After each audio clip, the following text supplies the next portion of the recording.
कृष्ण की कथा का प्रतीक शास्त्र समझाने के लिए बैठा हूं। जितना मुझे समझ में आया, मेरी रुचि कन्हैया के माखन चुराने में, चीर चुराने में, मटकी फोड़ देने में उतनी है जितनी होनी चाहिए। इससे आगे की क्या कथा है? कृष्ण के पूरे बचपन में एक जिद चली है, एक संकट चला है काले होने का। ये पश्चिम हमको सिखा रहा है। 1990 तक जो दक्षिणी अफ्रीका के ऊपर राज्य करता था, ये कह के कि ये काले हैं और हम गोरे हैं, ये पश्चिम हमको सिखा रहा है, जिसने कालों को वोट डालने का अधिकार नहीं दिया था इस शताब्दी में। इस देश में हजारों हजार वर्ष पहले हमारे देवता ने अपनी इच्छा के चयन पर गोरा हो जाने के बजाय काला होना स्वीकार किया था, ताकि सभी रंगों को आदर मिल सके। चाहता तो मेरा देवता गोरा भी हो सकता था, उसके हाथ में है, उसने सृष्टि बनाई है, गोरा होकर पैदा हो जाता। ना मेरा राम गोरा है, ना मेरा कन्हैया गोरा है, ना मेरा शंकर गोरा है, ताकि रंग के आधार पर पृथ्वी पर घूमता हुआ कोई भी मनुष्य मिले तो हिंदुस्तानी भारत से जाने वाला सनातनी उसे कलेजे से लगा सके कि मेरे भगवान के रंग का है, मेरे आराध्य के रंग का है। मैंने 10 साल पहले जन्माष्टमी पे व्रत में था मैं, तो मेरी माँ भी पंजीरी बना रही थी। पंजीरी आप जानते हो? पंजीरी जानते हो? हाँ, सरकार में बहुत बंटती है।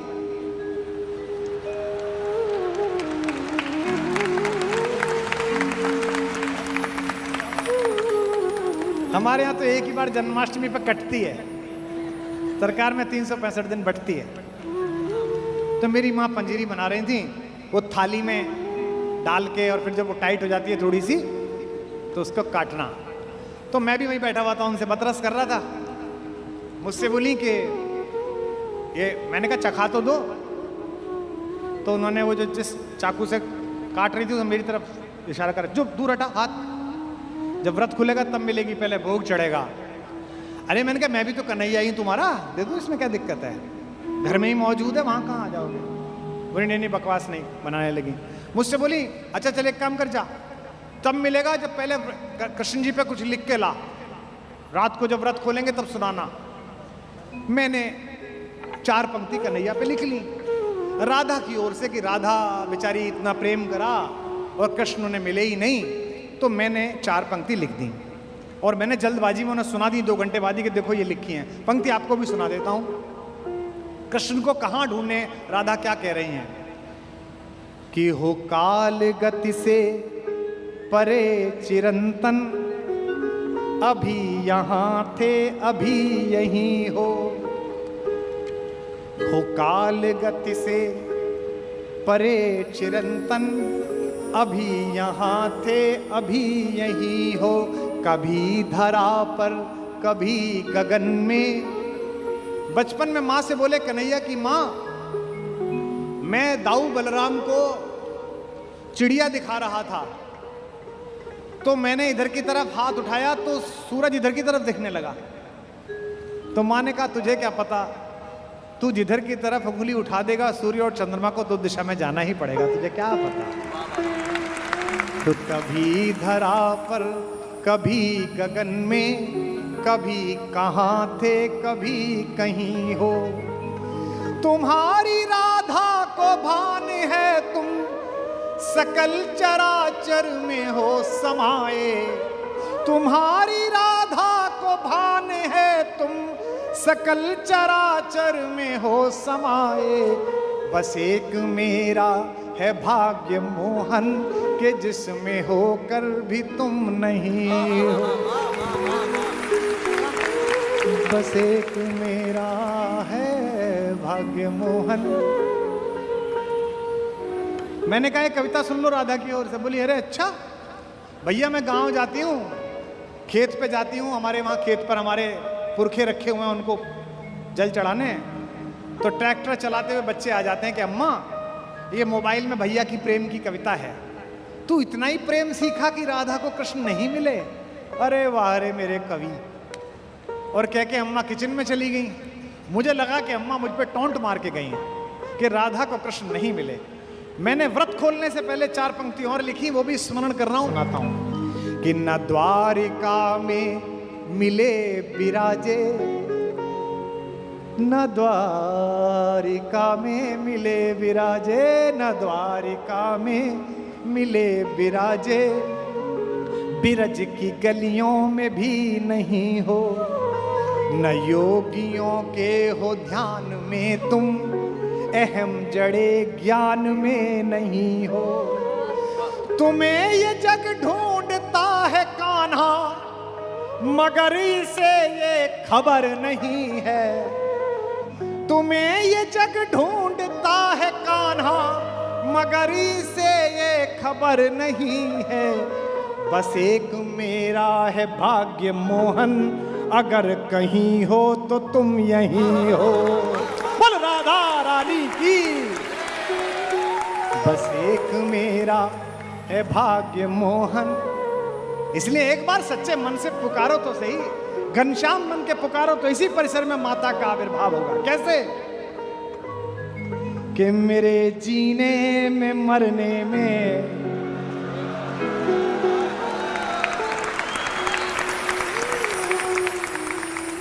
तुम्हारा नाम आएगा।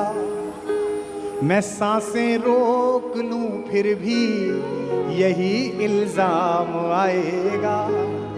हर एक धड़कन में जब तुम हो तो फिर अपराध क्या मेरा। अगर राधा पुकारेगी तो फिर घनश्याम आएगा। अगर राधा पुकारेगी तो फिर घनश्याम आएगा।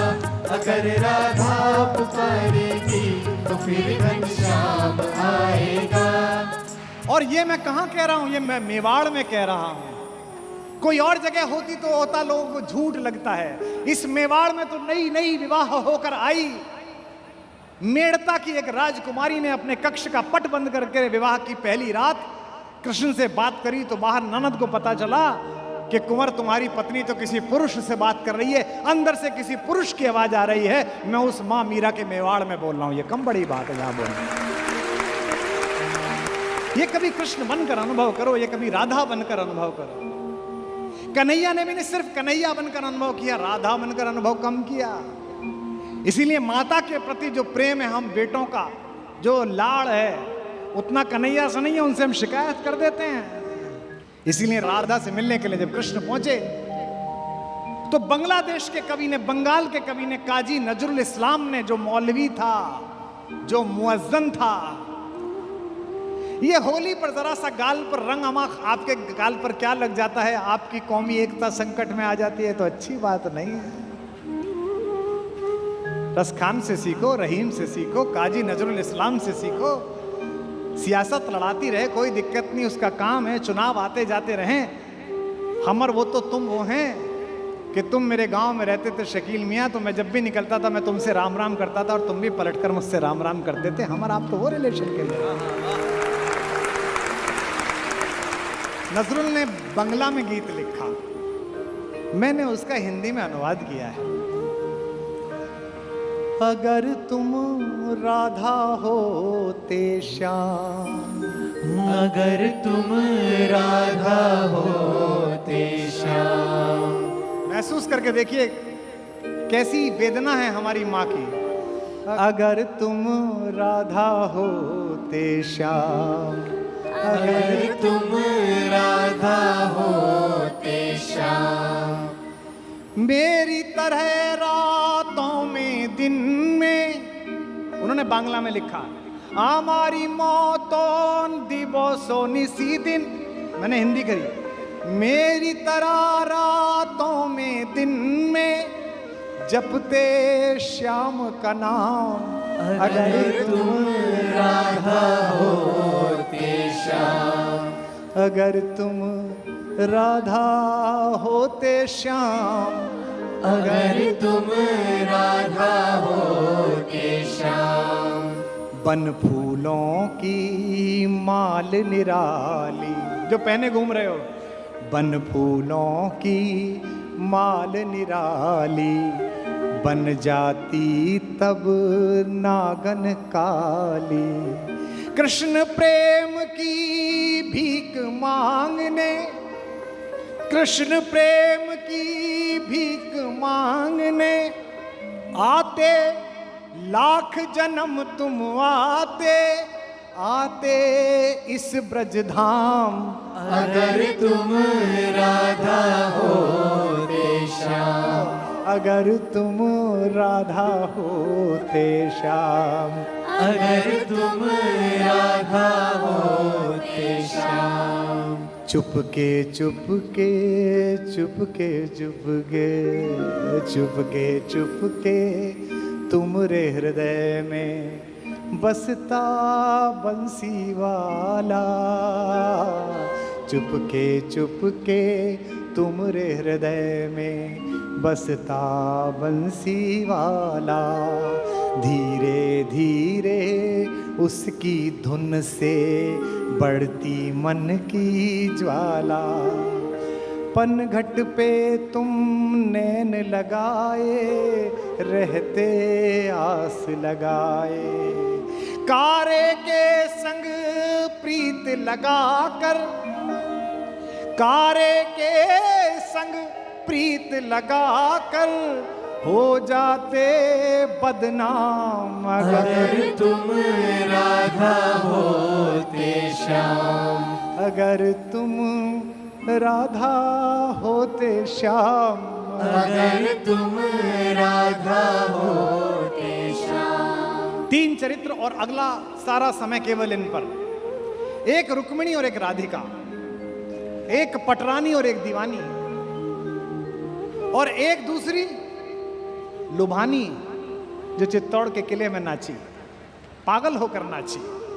ये 3 मेरी माएं, और इनको थोड़ा थोड़ा समय, जितना मेरे पास रस है, जितना मेरे पास स्मृति है, मैं आपके माध्यम से देखता हूं। सूरदास ने एक पद लिखा है कि एक बार जब तीज के मेले में सारे परिवार को लेकर द्वारिका से कन्हैया आए तो ठकुरानी दीवानी से मिली थी।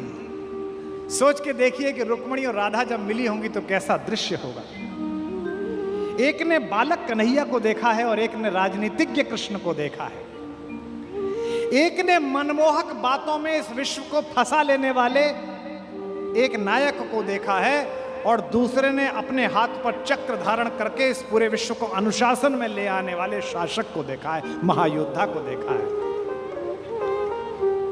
कृष्ण राधा के बचपन के दोस्त थे, प्रेमी थे, लेकिन दुर्भाग्य था कि राधा ने उन्हें विश्व की महाशक्ति रचते हुए नहीं देखा। राधिका ने कृष्ण को कुचक्र के जालों को सुलझाते हुए नहीं देखा, शिशुपाल का वध करते हुए नहीं देखा। लेकिन रुक्मिणी का भी यह दुर्भाग्य कम नहीं है कि उसने तीनों लोगों को मुक्त हस्त से दान देने वाले को दूसरे के घर में चुपचाप घुसकर कुछ चुराते हुए भी देखा।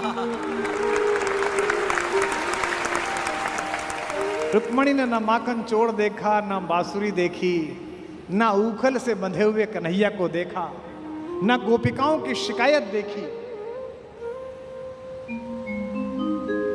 उन्होंने क्या देखा? रुक्मिणी ने देखा दुनिया को चलाने वाला कृष्ण, लेकिन गायों को चलाने वाला कृष्ण तो राधिका के हिस्से आया। संस्कृत में गौ के 3 अर्थ हैं, एक इंद्रियां, दूसरा गाय, और तीसरा सूर्य के चारों ओर घूमने वाला समस्त सौर मंडल के ग्रह, उन्हें भी गौ कहते हैं।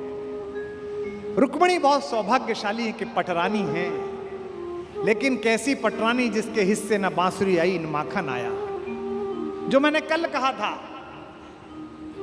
कि कृष्ण ने जाते हुए कुरुक्षेत्र की तरफ अर्जुन से कहा, अरे तू निपट मूर्ख रहा मेरे मित्र, सारी सेना तो ले गया दुर्योधन, तू अकेला मुझे ले चला, माखन ले गया, तू छाछ लेकर जा रहा है। मुस्कुराते हुए अर्जुन ने कहा कि वो पागल था, वो माखन ले गया तो मैं तो माखन चोर को लेके जा रहा हूं, आप सबसे आगे, इसमें कोई दिक्कत नहीं। राधा की जो यात्रा तुमसे प्रारंभ हुई थी और रुक्मिणी की यात्रा आपसे प्रारंभ हुई थी। मैं सबसे पहले आपको राधा और रुक्मिणी के संदर्भ में कुछ पंक्तियां सुनाता हूं, और यह भी मेरे हृदय के एक बिछड़े हुए टुकड़े का सृजन है, जिसे ईश्वर ने आयु कम दी लेकिन यश बहुत दिया। देवल ने राधा पर जो लिखा वो मैंने फिर न सुना। उसने राधा और रुक्मिणी के बीच के संवाद को भी लिखा। मैं पहला राधा रानी पर छंद सुना रहा हूं, कि राधा ने त्याग का पंथ बुहारा तो पंथ पे फूल बिछा गया कान्हा। तो पंथ पे फूल बिछा गया कान्हा, तो पंथ पे फूल बिछा गया कान्हा। राधा ने प्रेम की आन निभाई तो आन का मान बढ़ा गया कान्हा। तो आन का मान बढ़ा गया कान्हा, तो आन का मान बढ़ा गया कान्हा। कान्हा के तेज को भा गई राधा तो राधा के रूप को भा गया कान्हा। राधा के रूप को भा गया कान्हा, तो राधा के रूप को भा गया कान्हा। कान्हा को कान्हा बना गई राधा, कान्हा को कान्हा बना गई राधा तो राधा को राधा बना गया कान्हा। तो राधा को राधा बना गया कान्हा, तो राधा को राधा बना गया कान्हा, तो राधा को राधा बना गया कान्हा, तो राधा को राधा बना गया कान्हा। अब राधा पर सुनिए। गोपियां गोकुल में थी अनेक परंतु गोपाल को भा गई राधा। परंतु गोपाल को भा गई राधा, परंतु गोपाल को भा गई राधा। बांध के पाश में, बांध में पाश में नाग नथैया को काम विजेता बना गई राधा। काम विजेता बना गई राधा, काम विजेता बना गई राधा। काम विजेता को प्रेम प्रणेता को प्रेम पीयूष पिला गई राधा। प्रेम पीयूष पिला गई राधा, प्रेम पीयूष पिला गई राधा। विश्व को नाच नचाता है जो, विश्व को नाच नचाता है जो उस श्याम को नाच नचा गई राधा। उस श्याम को नाच नचा गई राधा, श्याम को नाच नचा गई राधा, श्याम को नाच नचा गई राधा, श्याम को नाच नचा गई राधा।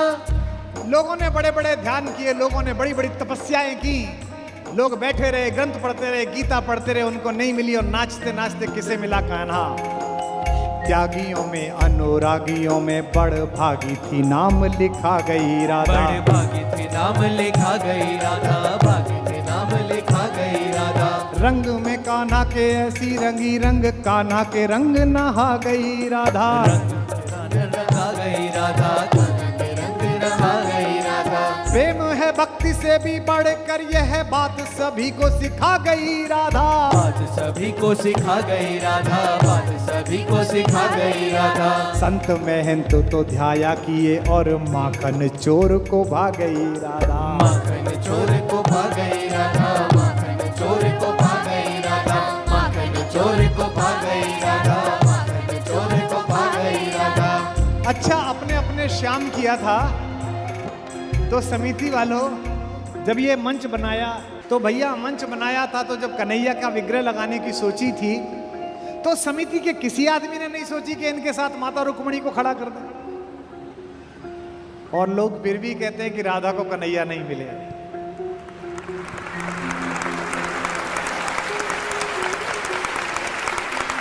के ब्याही न श्याम के संग न द्वारिका या मथुरा मिथिला गई राधा। या मथुरा मिथिला गई राधा, या मथुरा मिथिला गई राधा।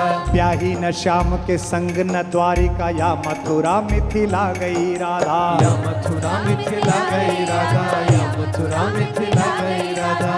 पाई न रुक्मणी साधन वैभव,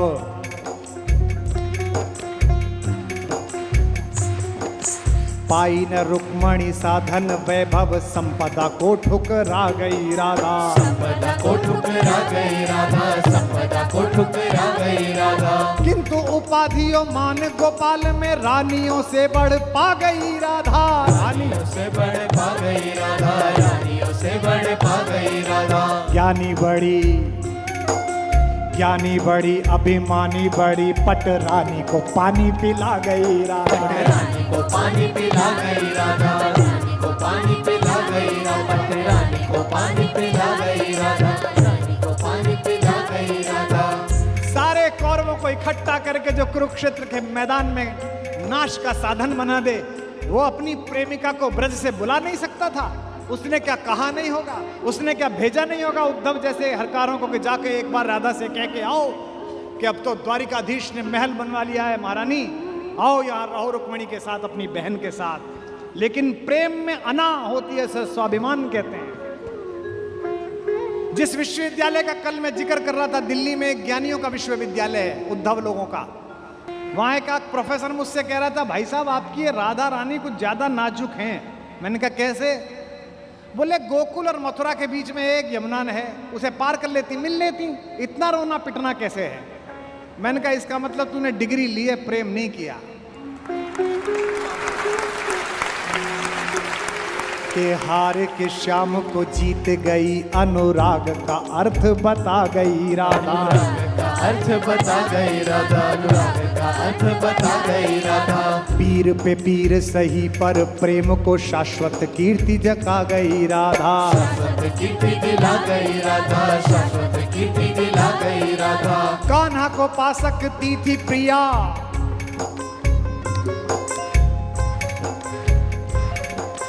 कान्हा को पा सकती थी प्रिया, पर प्रीत की रीत निभा गई राधा। प्रीत की रीत निभा गई राधा, प्रीत की रीत निभा गई राधा। कृष्ण ने लाख कहा, कृष्ण ने लाख कहा, पर संग में ना गई तो फिर ना गई राधा। ना गई तो फिर ना गई राधा, ना गई तो फिर ना गई राधा, ना गई तो फिर ना गई राधा, ना गई तो फिर ना गई। बोल राधा रानी की।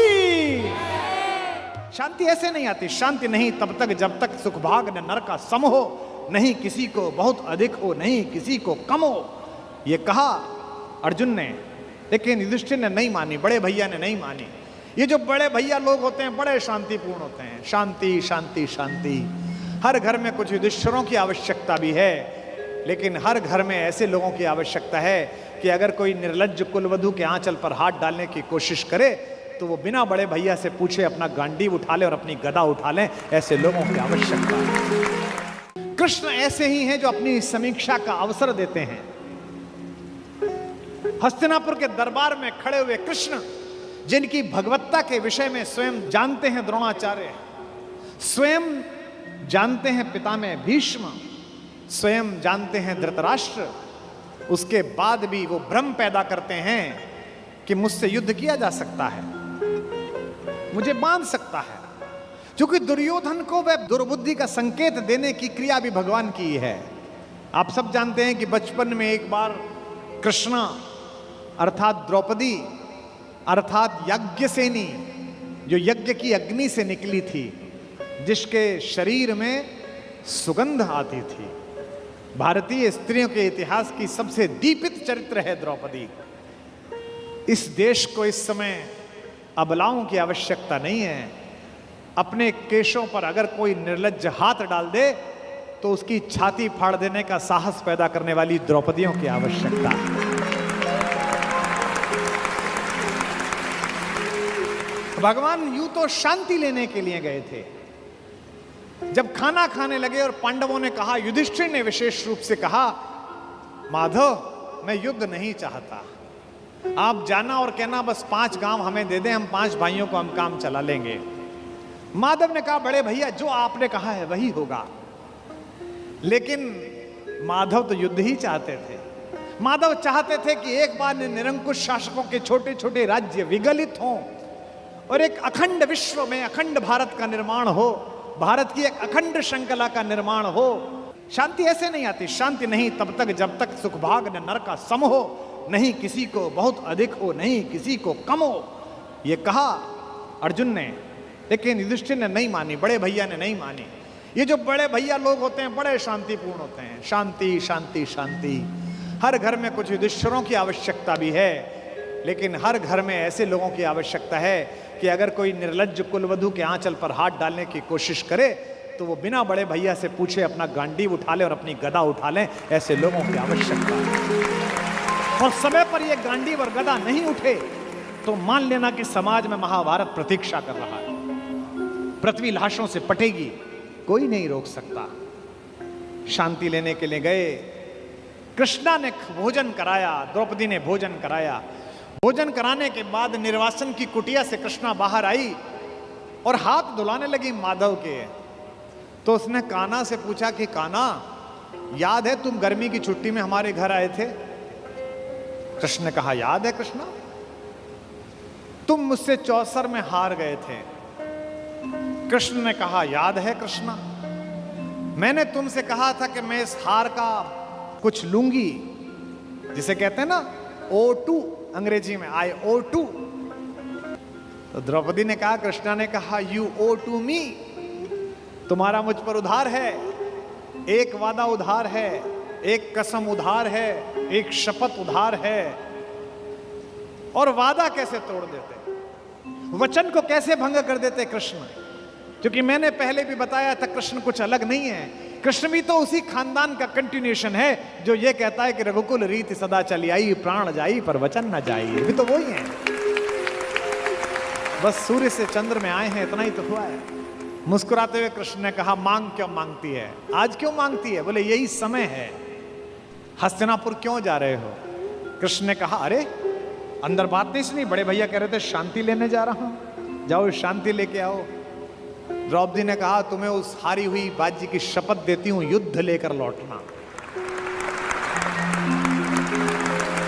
यह तो कृष्ण को पता ही था कि युद्ध मिलेगा, लेकिन शठ को, मूढ़ को, दुष्ट को अंतिम समय तक समझाना आवश्यक है, ताकि विश्व भर को, समाज को संदेश जा सके कि यह तो पिटने का ही अधिकारी था। किसी मूर्ख को, किसी जड़ को, किसी पापी को, लगातार बदतमीजी करने वाले किसी व्यक्ति को आपको पता हो और आप सड़क पर पीट दो तो 4 लोग उसके समर्थन में खड़े हो जाएंगे, क्यों इस भले आदमी को मार रहे हो। लेकिन वो लगातार बदतमीजी गली में करे, मोहल्ले में लगातार गुंडई करे, उससे पूरा मोहल्ला परेशान हो, और एक दिन कोई लड़का जिसकी जवानी ठीक से फूटी हो, वो पकड़ के उसे थपड़िया दे और छाती पे घुटना रख के बैठ जाए, तो लोग कहेंगे सही पिटाई हुई इसकी, ऐसी योग्य था। दुर्योधन पिटना है, दुर्योधन की मृत्यु तय है, ये तो तय है। लेकिन कृष्ण जगत को भी बताना चाहते थे। महाकवि दिनकर कहते हैं, वर्षों तक वन में घूम घूम, बाधा विघ्नों को चूम चूम, सह धूप घाम पानी पत्थर, पांडव आए कुछ और निखर, सौभाग्य न सब दिन सोता है, देखें आगे कब हो। मैत्री की राह बताने को, दुर्योधन को समझाने को, सबको सुमार्ग पर लाने को, भीषण विध्वंस बचाने को भगवान हस्तिनापुर आए, पांडव का संदेश लाए। दो न्याय अगर तो आधा दो, दो न्याय अगर तो आधा दो, पर इसमें भी यदि बाधा हो तो दे दो केवल 5 गांव, रखो अपनी धरती तमाम, हम वही खुशी से खाएंगे, परिजन पर आसी न उठाएंगे। दुर्योधन वह भी दे न सका, आशीष समाज की ले न सका, उल्टे हरि को बांधने चला, जो था असाध्य साधने चला। जब नाश मनुज पर छाता है, पहले विवेक मर जाता है।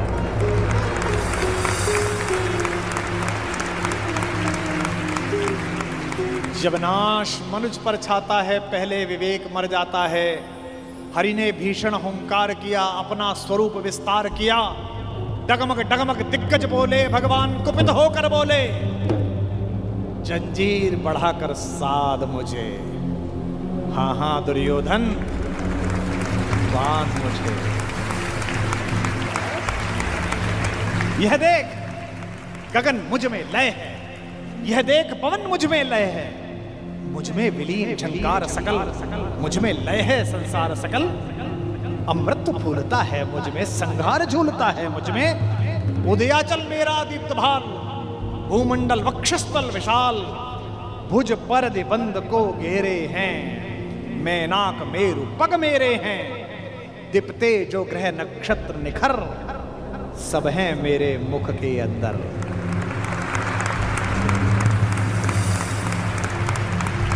दृग हो तो दृश्य कांड देख, मुझ में सारा ब्रह्मांड, मुझ में सारा ब्रह्मांड देख।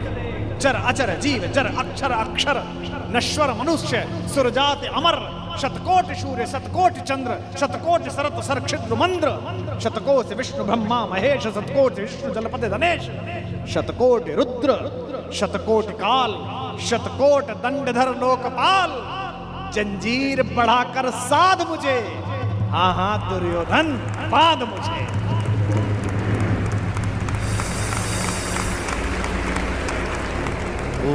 लोक अतल पाताल देख, गत और अनागत काल देख, यह देख जगत का आदि सृजन, यह देख महाभारत का रण, मृतकों से बटी हुई भू है, पहचान कहां इसमें तू है।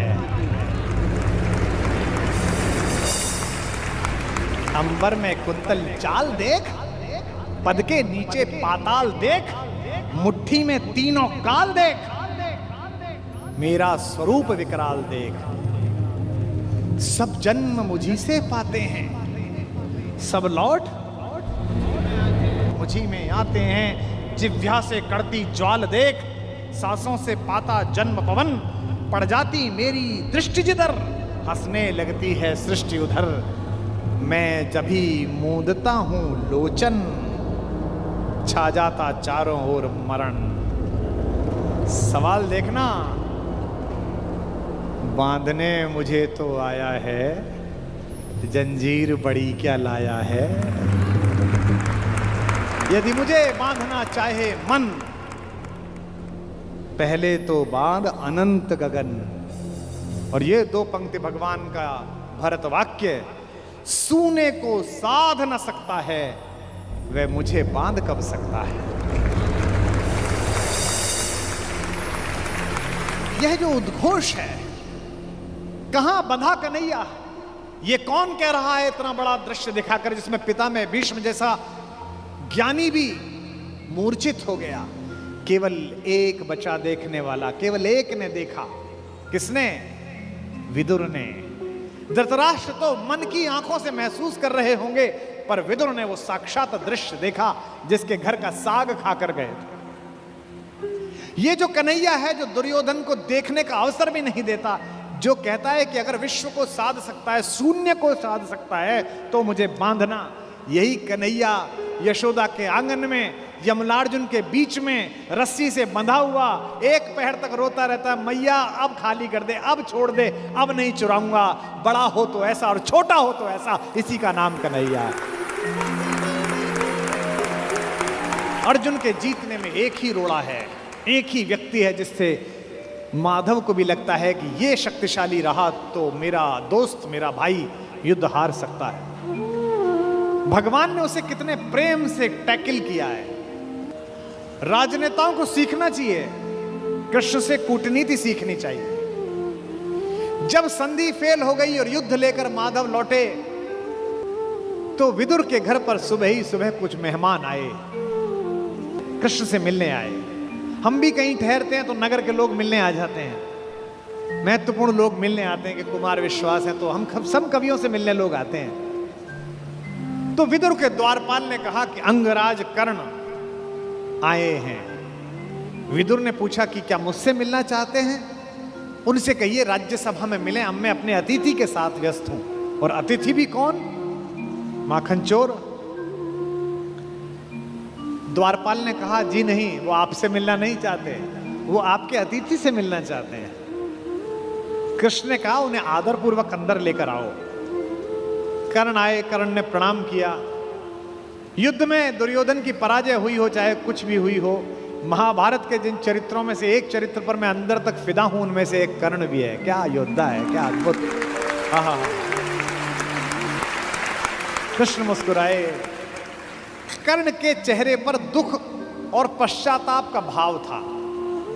कर्ण ने हाथ जोड़कर कहा, माधव, मैं कल राज्यसभा में आपके साथ हुई बदतमीजी के लिए अपने मित्र दुर्योधन की ओर से आपसे क्षमा मांगने आया हूं।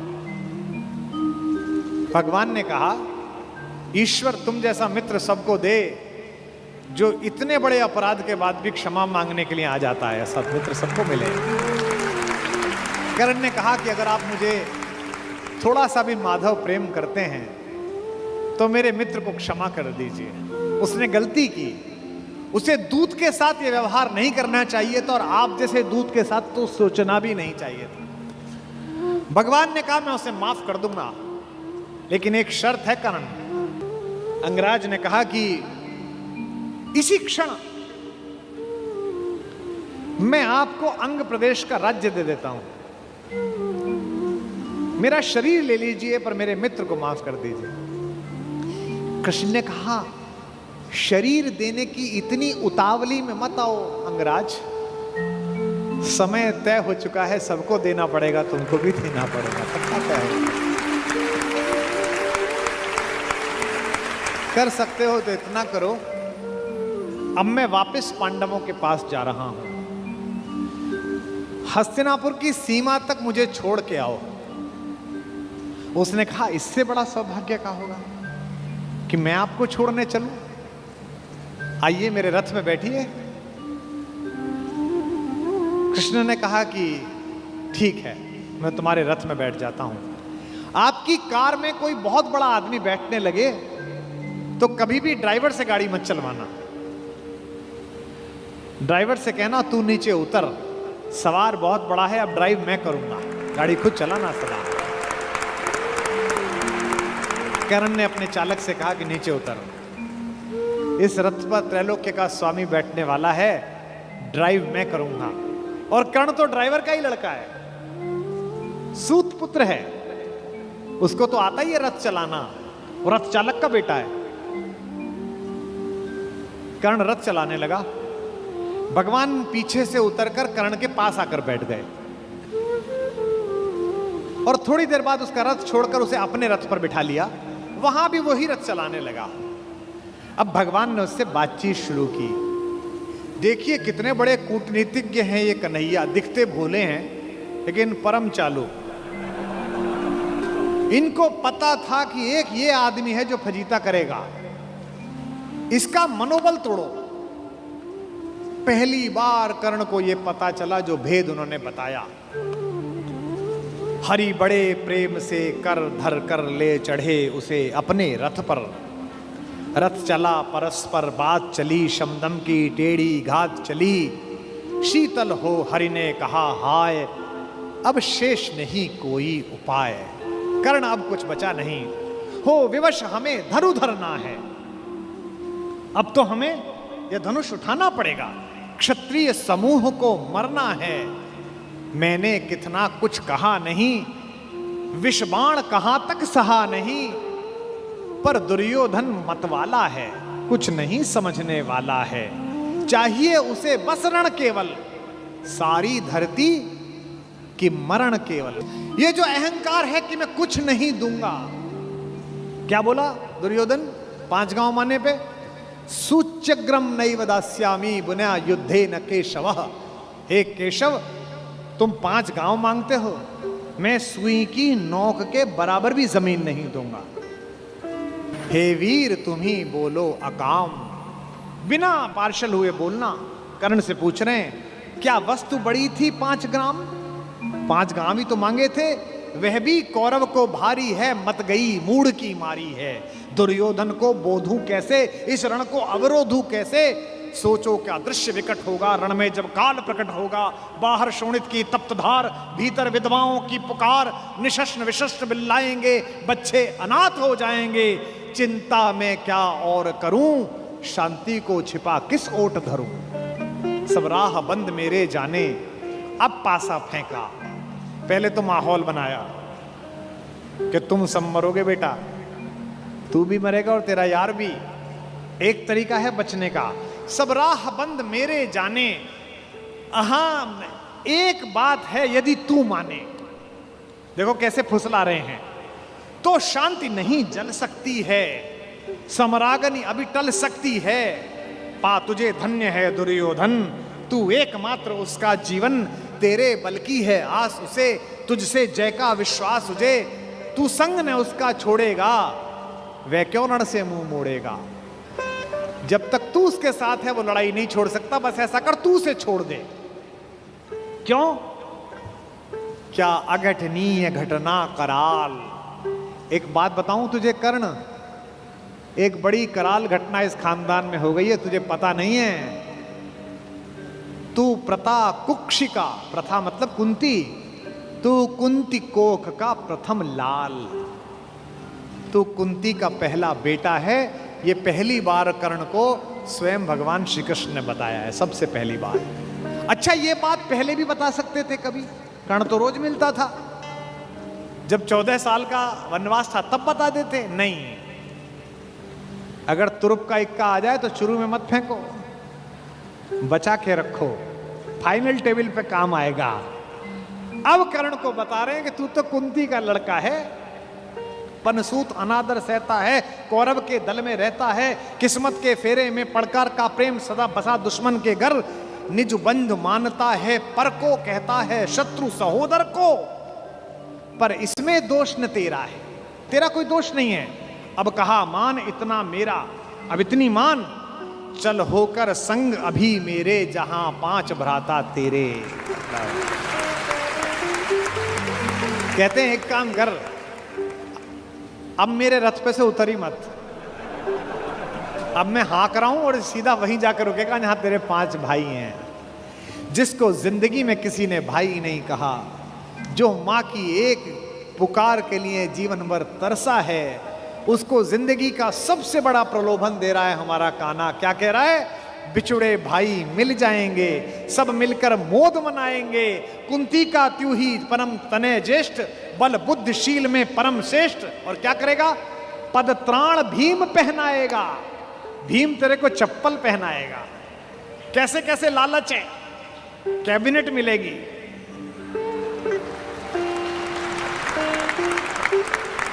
और उसमें भी कोई छोटा मोटा मिनिस्टर नहीं, सीधा ही प्राइम मिनिस्टर। पद त्राण भीम पहनाएगा, हैं? धर्मादिप युधिष्ठिर चमर डुलाएगा। तेरे दरबार के बाहर कौन खड़े होंगे? पहरे पर पार्थ प्रवर होंगे।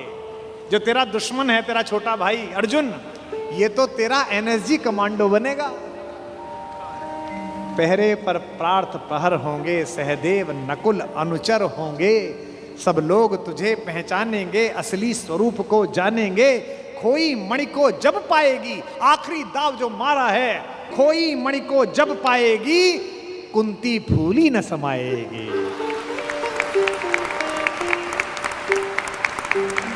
क्या लालच है, क्या लालच है। आहा हा हा।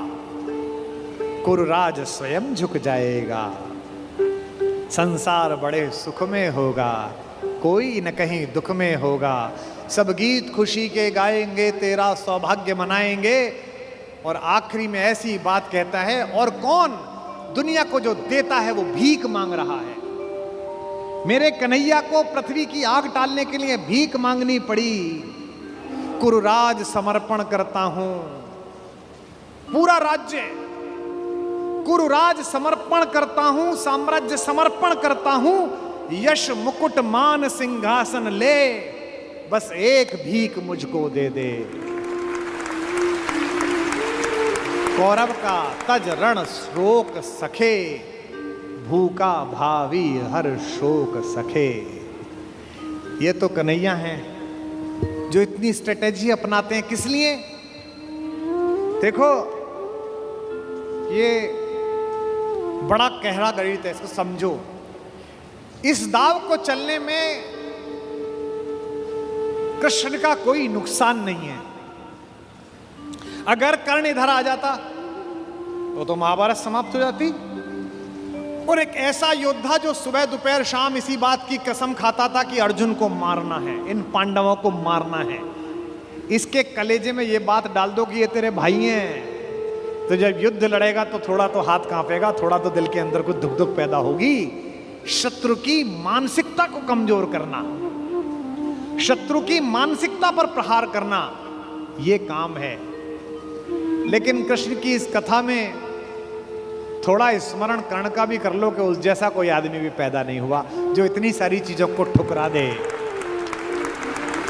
और खुल के कह दे, ए ऋणी कर्ण का रोम रोम, जानते सत्य यह सूर्य सोम, तन मन दुर्योधन का है, यह जीवन दुर्योधन का है।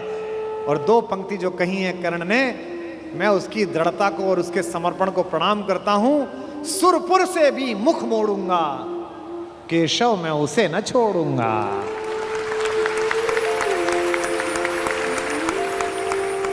ये जो चरित्र है कृष्ण का योजना बनाने का, पहले कुंती को भेजा, जाओ बता के आओ कि तुम उसकी मां हो। मां ने कहा कि तू वापस आ जा, तो उसने एक वरदान दिया मां को। मां ने कहा अभिलाष लिए तो बहुत बड़ी आई थी, पर आस नहीं अपने बल की लाई थी। था एक भरोसा यही कि तू दानी है, अपनी अमोघ करुणा का बड़ा अभिमानी है। उसने भी कहा, मां मैं तुझे वचन देता हूं कि तेरे 5 बेटे जीवित रहेंगे।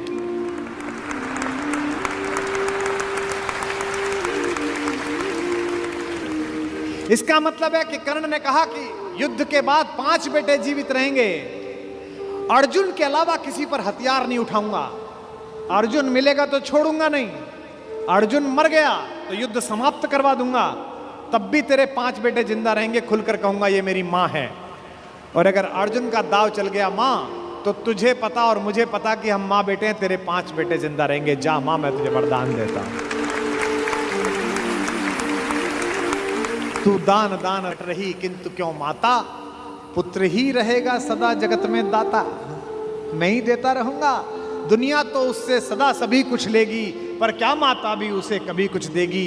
मैं एक कर्ण अतएव मांग लेता हूं, बदले में तुझको 4 कर्ण देता हूं। छोड़ूंगा मैं तो कभी नहीं अर्जुन को, तोड़ूंगा कैसे स्वयं पुरातन प्रण को। पर अन्य पांडवों पर मैं कृपा करूंगा, पाकर भी उनका जीवन नहीं हरूंगा। और जिन्होंने महाभारत पढ़ी है उन्हें पता है कि जब कर्ण सेनापति बना, उस दिन उसने 4 पांडवों को 5 बार पकड़ के छोड़ दिया। भीम तो उसके रथ के आगे आके नृत्य करने लगा, गुस्से में रोता हुआ कि मुझे अपमानित करके छोड़ता है, मैं क्षत्रिय हूं, मेरा वध कर मुझे मार दे। और गालियां बकने लगा, तू सूत का पुत्र है, तुझे क्या पता कैसे लड़ा जाता है। भीम के रथ को तोड़ दिया अपने तीरों से कर्ण ने।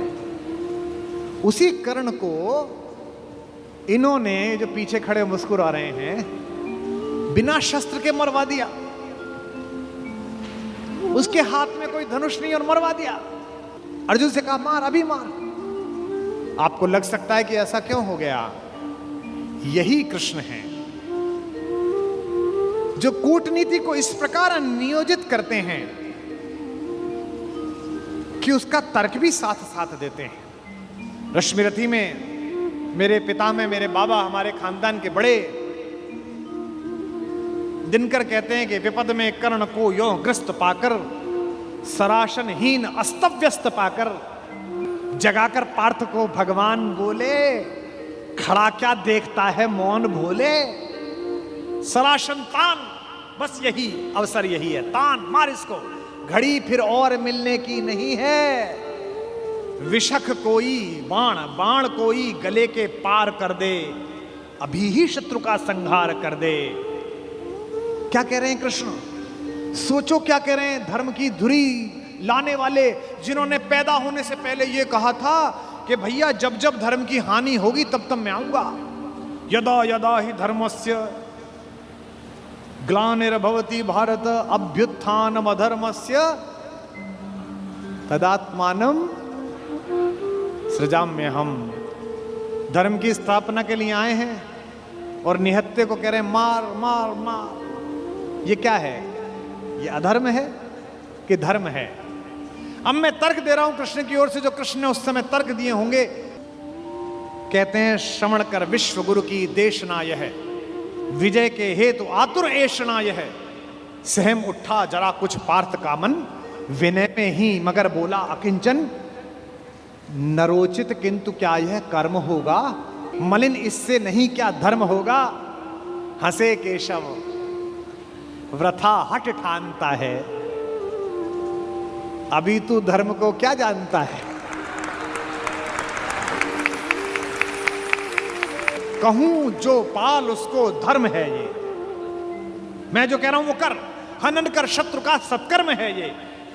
क्रिया को छोड़ चिंतन में फंसेगा, उलटकर काल तुझको ही कसेगा।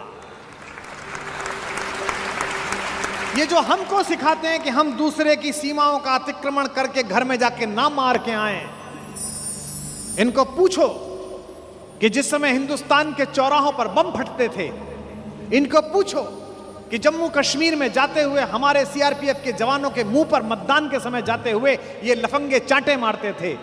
इनको पूछो कि पड़ोसी के भीख मिले हथियारों से हिंदुस्तान की मां बेटियों को आतंकित करने वाले और केसर की क्यारी में बारूद भरने वालों को सीमा के अंदर पार घुस के मारा जाए कि ना मारा जाए, देश का एक एक बच्चा कहेगा कि मारा जाए। नहीं जब पार्थ को देखा सुधरते, हृदय में धर्म का टुक ध्यान धरते, समय के योग्य धीरज को संजोकर कहा राधे ने गंभीर होकर। अब कर्ण बोला, हर पापी, हर अनाचारी, हर दुष्ट जिसने दुष्टता में साथ दिया है वो ज्ञान देने लगता है। भूल गया अर्जुन के कौन ज्ञान दे रहा है। अर्जुन के अंदर भक्ति, मनुष्यता, भावना सब पैदा हो गई। नरोचित धर्म का कुछ काम तो लो, बहुत खेले जरा विश्राम तो लो। फंसे रथ चक्र को जब तक निकालूं, धनुष धारण करूं, प्रहरण संभालूं। रुको तब तक चलाना बाण फिर तुम, हरण करना कर सको यदि प्राण तुम। नहीं अर्जुन शरण में मांगता हूं, समर्थित धर्म से रण मांगता हूं। कर्ण कहता है कि धर्म से युद्ध करो। कृष्ण मुस्कुराए कि बेटा अब फंसा के, अब मैं तुझे धर्म समझाता हूं, है ना। उपस्थित देख हो न्यायार्थ हरि को, निहारा पार्थ ने हो खिन्न हरि को। अर्जुन का तो सॉफ्टवेयर हैंग हो गया। इसे मारूं कि ये जो कह रहा है धर्म वो पालूं। और जब सॉफ्टवेयर हैंग हो जाए तो क्या करना चाहिए? जब तुझसे ना सुलझे तेरे उलझे हुए धंधे, भगवान के इंसाफ पर सब छोड़ दे बंदे। खुद ही तेरी मुश्किल को वो आसान करेगा, जो तू नहीं कर पाया वो भगवान करेगा। उपस्थित देख यो न्यायार्थ हरि को, निहारा पार्थ ने हो खिन्न हरि को। मगर भगवान किंचित भी न डोले। अभी तक तो हंस रहे थे, मुस्कुरा रहे थे, करते मार। जैसे ही कर्ण ने धर्म बोला, भगवान के अंदर से आग निकली। कुपित हो वज्र सी यह बात बोले, प्रलापी हो उजागर धर्म वाले, बड़ी निष्ठा बड़े सत्कर्म वाले। मरा अन्याय से अभिमन्यु जिस दिन, कहां पर सो रहा था धर्म उस दिन।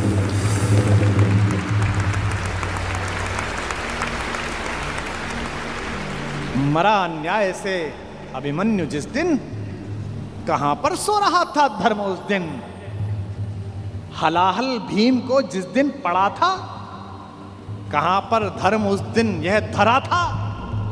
लगी थी आग जब लाक्षा भवन में, हंसा था धर्म ही क्या तब भुवन में। और एक पंक्ति, बेटे पे आ जाए, पत्नी पे आ जाए और मां पे आ जाए तो खून खौल जाता है। अर्जुन का खून खौला रहे हैं भगवान मेरे। सभा में द्रौपदी की खींच लाके, सुयोधन की उसे दासी बताकर, सुवामा जाति को आदर दिया जो, बहुत सत्कार तुम सबने किया जो।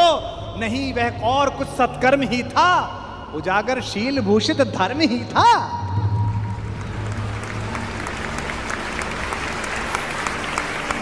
जिस दिन एक रजस्वला बेबस महिला को बाल से खींचकर तेरे दोस्त का नीच छोटा भाई लाया था, और तेरे उस तथाकथित मित्र ने अपनी जंघा पर हाथ मारा था कि यहां बैठेगी, उसी दिन तय हो गया था कि इस जंघा पर धर्म युद्ध के खिलाफ चोट पड़ेगी। जो युद्ध जानते हैं वो सब जानते हैं, जुए में हार कर धन धाम जिस दिन, हुए पांडव यति नष्काम जिस दिन, चले वनवास को तब धर्म था वह, शकुनियों का नहीं अपकर्म था वह। और कोई अपकर्म नहीं होता। कटी से नीचे प्रहार करना अधर्म है, लेकिन दुर्योधन की जंघा तोड़ी भीम ने, कोई नहीं। ये जो रणनीतिकार कृष्ण है।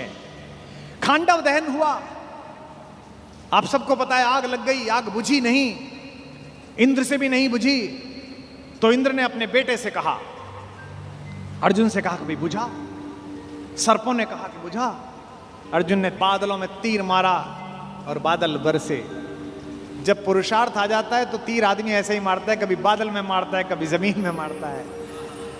पिता में भीष्म जब पड़े हुए थे शरशैया पर, उनके मुंह से निकला पानी। कोई सोने के मटका लाया, कोई चांदी के मटके लाए। उन्हें अर्जुन की तरफ देखा कि पड़पोते पानी। अर्जुन ने तीर मारा पृथ्वी पे। कुरुक्षेत्र चले जाइए आज भी, आपको मिल जाएगी वो नदी जहां जमीन का स्तर तक, वहां तक तीर गया। और साइंस देखिए तीर की, ड्रिलिंग देखिए कि उतनी ही तेजी से गया और धार उतनी ही आई जो पिता में भीष्म के होठों तक आई।